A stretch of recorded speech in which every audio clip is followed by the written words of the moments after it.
கர்த்தருடைய பரிசுத்த நாமத்திற்கு மகிமை உண்டாவதாக. இன்றைய இறைவார்த்தை ஏசாயா 63:9. அவர்களுடைய எல்லா நெருக்கத்திலும் அவர் நெருக்கப்பட்டார். அவருடைய சமூகத்தின் தூதனானவர் அவர்களை இரட்சித்தார். அவர் தமது அன்பு நிமித்தமும் தமது பரிதாபத்தின் நிமித்தமும் அவர்களை மீட்டு பூர்வ நாட்களிலெல்லாம் அவர்களை தூக்கி சுமந்து வந்தார் என்று பார்க்கின்றோம். In all their affliction he was afflicted, and the angel of his presence saved them. In his love and his pity he redeemed them, and he bore them and carried them all the days of old என்று நாம் பார்க்கிறோம். இரண்டு செய்திகளை இங்கே நாம் பார்க்க முடிகிறது.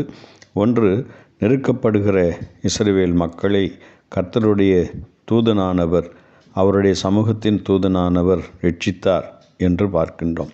இங்கே தூதனானவர் என்கின்ற சொல் இயேசு கிறிஸ்துவை குறிக்கிறது. இது பழைய ஏற்பாட்டில் பல இடங்களிலே நாம் வாசிக்கக்கூடிய ஒரு செய்தியாக இருக்கிறது. ஆண்டவர் தம்முடைய அன்பு நிமித்தமாக, பரிதாபத்தின் நிமித்தமாக, இரக்கத்தின் நிமித்தமாக அவர்களை மீட்டு கொண்டார் என்கின்ற செய்தி ஒன்று.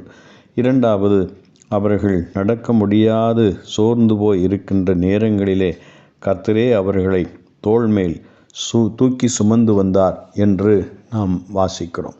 உபாகமம் 1வது அதிகாரம் 31வது வசனத்திலே நாம் பார்க்கின்ற போது, நீங்கள் இவ்விடத்திற்கு வருகிற வரைக்கும் நடந்து வந்த வழிகள் எல்லாவற்றிலும் உங்கள் தேவனாகிய கர்த்தர் உங்களை சுமந்து கொண்டு வந்ததை கண்டீர்களே என்று நாம் பார்க்கிறோம். ஆண்டவர் அவர்களை சுமந்து வந்தார் என்கின்ற செய்தியும் இந்த இடத்திலே நாம் கவனித்து கர்த்தருக்கு நன்றி சொல்லலாம். கர்த்தர் நம்மை ஆசீர்வதிப்பாராக. ஆமென்.